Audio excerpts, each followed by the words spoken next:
Hey there, I am perfecting the art of running out of time on my clock without noticing. My apologies. Here's lecture 2, chapter 4.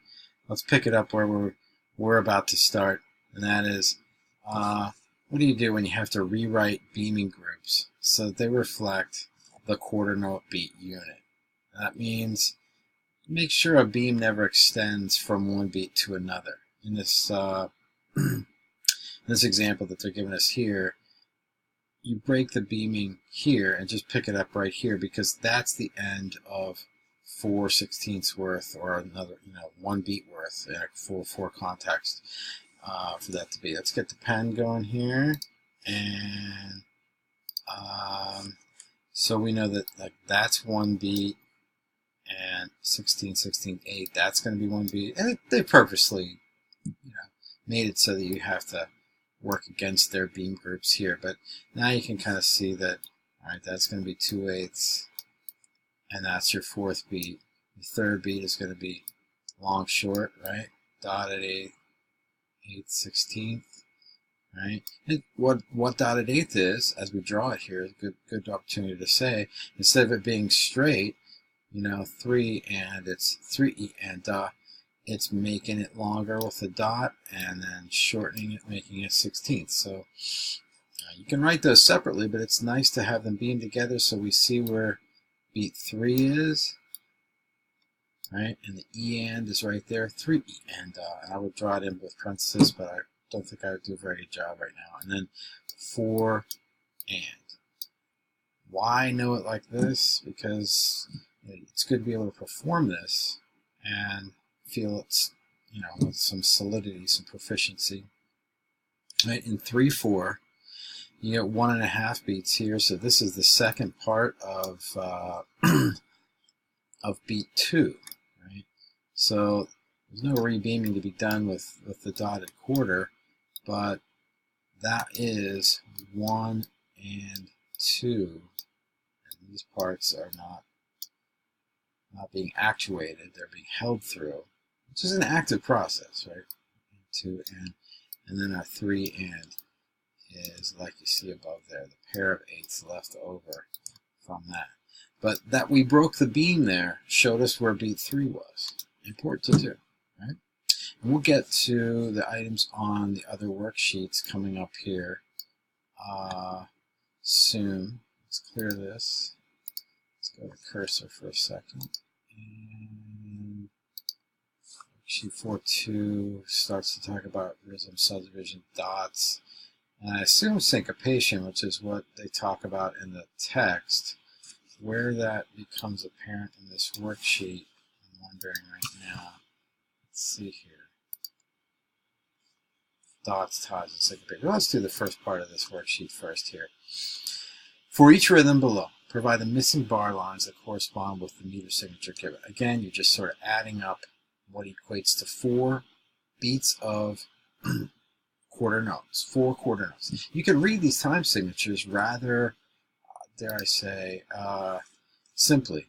Each bar is 4 quarter notes. In this one, each bar is 3 quarter notes. In this one, each bar is 2 quarter notes worth of musical time. So with the 4/4, we got 1, 2, and then 3 and 4 and, like that, and that's where you'll get the bar 1 and, of course that's a half beat, 2 and, 3 and 4. That was the end of that one. Right? Let's do a little bit of the 3/4. 1, 2 E and da. Right? That's 3 beats worth, right? 1 beat, 1.5 beats, half beat. Do it mathematically if you need to. What is this? What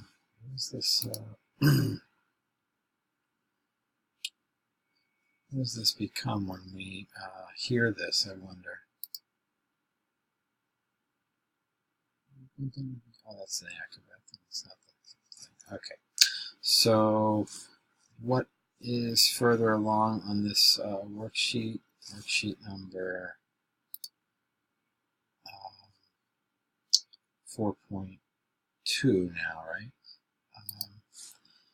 At each arrow, add 1 note to complete the measure in a meter indicated. For now, don't worry about beaming guidelines. Or you can if you want. So, were you to have nothing where this arrow is and need one note to, in addition to a dotted half, right, make the 4 beats, you'd add a quarter note. What are you going to add here when you have 1.5, 0.5, and 1? So there's 3 beats worth there. You're going to add another quarter note there to make it. Can you add 2/8 notes there? You can, but they want to know what it is to add 1 note to make this all happen. 1 and 2 and 3 and 4 and, if that's just and, it's just going to be an 8th note like that. So 1 beat to get it all done there. It's either 4, 4, 3, 4, 2, 4 in this situation. Let's take a look at what happens with syncopation. So let's learn a little bit about syncopation before we start. Let's dive back into the text. There's a couple of cool things that they talk about here, or at least I'm someone in the room who thinks they're cool. You look at the example 4, 5, and cut time, and tap the rhythm using the counts underneath. I think 1 and 2 and 3, and so 1 and 2 and 3 and see. I'm used to thinking of the clave pattern in 4/4 time. 1 and 2 and 3 and 4 and 1 and 2 and 3 and 4. Or what would that be? 1 again, the 2 again, the 3, 1 and 2 again, 1 again, the 2 again, 1 and 2 again. And not very smooth, right? Let's hear what they are getting at with the clave pattern here. Are you going to let me play this?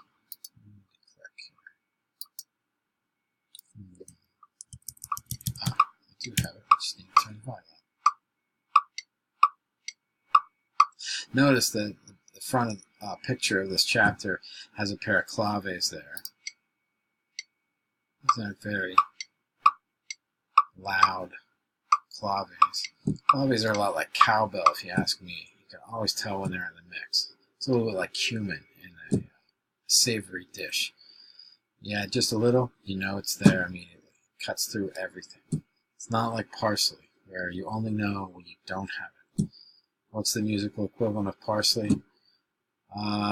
Violas. You know, thick, bulky, smooth-sounding strings that you only know when they're not there.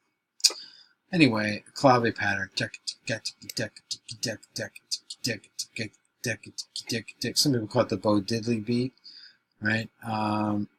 He made that beat famous in the late 50s with what tune is it that uses that? And the Louisiana Shuffle, a lot of the great New Orleans bands in the popular history, Meters, Little Feat, made a lot of use out of clave rhythm. The Grateful Dead covered a few tunes that have that kind of thing, and a band I was in, we covered one of the Grateful Dead covers of Iko Iko, which has that thing. I queued it up. Let's see if I can play it for you here. This is the band I was in a few years ago, playing a gig in Cincinnati, Ohio. This is called Women Are Smarter, famous Grateful Dead tune, but the clave rhythm's right there.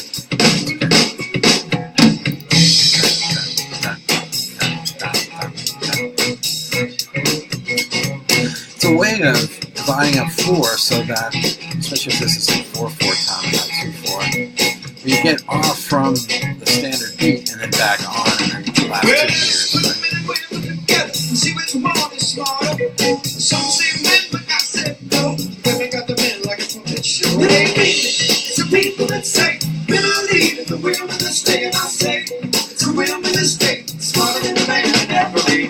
Right?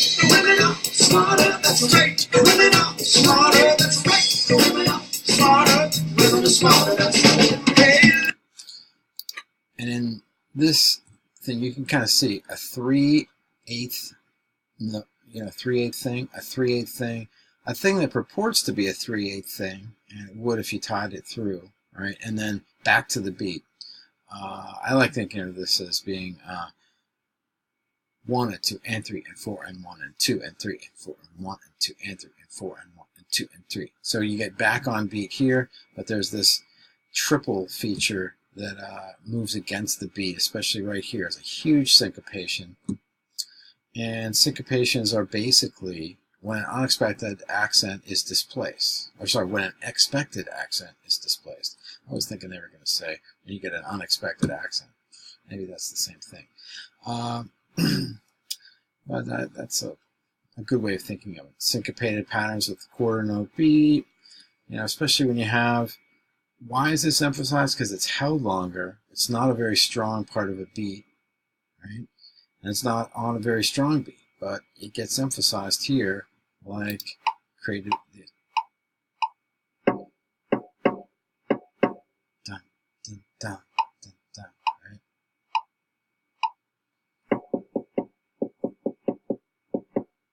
Oh, it's all over the place, this kind of thing. Da da da da da da da da da da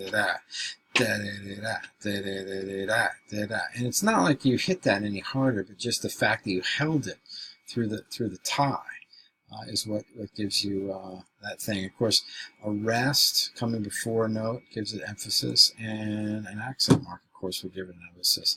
And that's what happens in rock music with the snare on 2 and 4. It used to be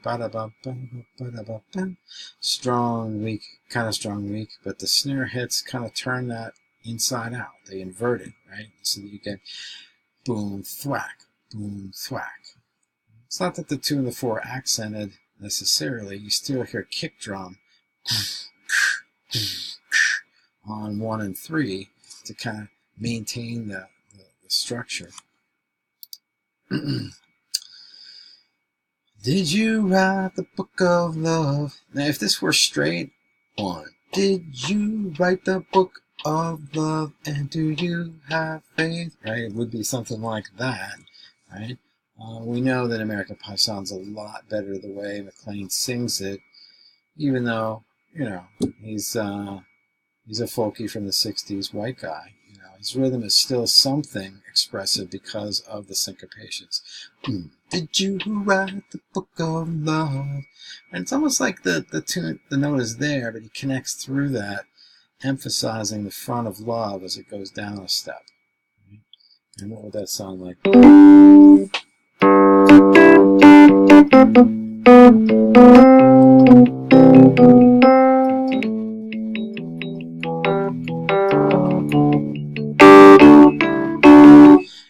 You know the tune, right?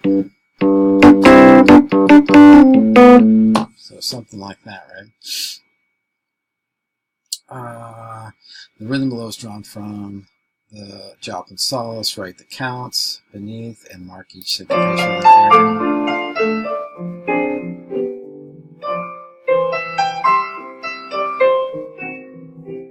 So I'd say where they have that arrow there that gets repeated, that same rhythm gets repeated there. Ba-da-da-da, certainly right there.